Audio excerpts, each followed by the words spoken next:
nandito na tayo sa level na ito. Babalutin na natin ang dynamite. Siyempre, napakasarap ng dynamite kapag tama ang paggawa. Yan. Presenting Daddy Don. Hi! And Mommy Maros. Hi! Sila ang mga experts sa pagbabalot ng dynamite. Yan. Ganyan po ang pagbabalot. Siyempre, maghugas muna tayo ng ating mga kamay. Yan. Ilalagay natin sa loob ng sili. Yan. Yan. Perfect.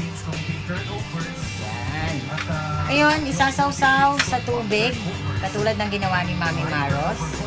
Pwede rin siyang gamitan ng itlog para mas makapit yung Shanghai balot. Anong tawag dyan? Shanghai wrapper. Akala ko botohan pa. Sorry naman. Yan. So, yun ang paggamit. Yan, mabilis yan. Siyempre, the power of 2. Para mabilis. Tulong-tulong sa pag-unlad. Ito na ang pagbabago. Pak! Yan. Okay.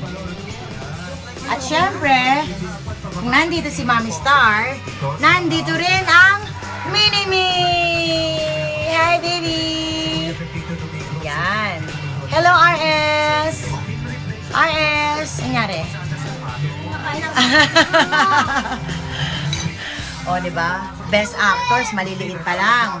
Standby, lulutuin natin to kapag natapos ang pagbabalot ng The Epic Dynamite with Eden Cheese.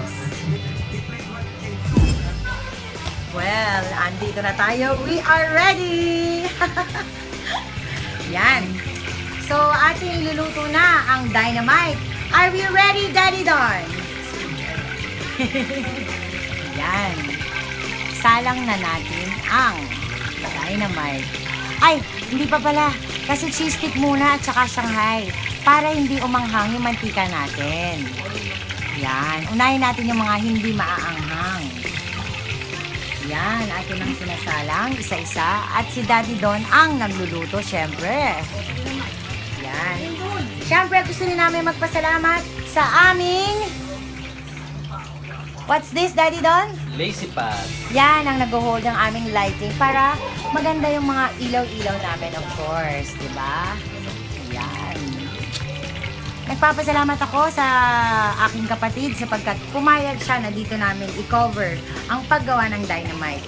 Kasi madalas pong kinakain ito ng mga naghahandaan. So, kung meron po kayong mga ideas sa mga parties, katulad nito, dynamite, i-share nyo din sa amin, di ba? Para ma-share din natin sa iba nating mga kananay. Perfect! Uy!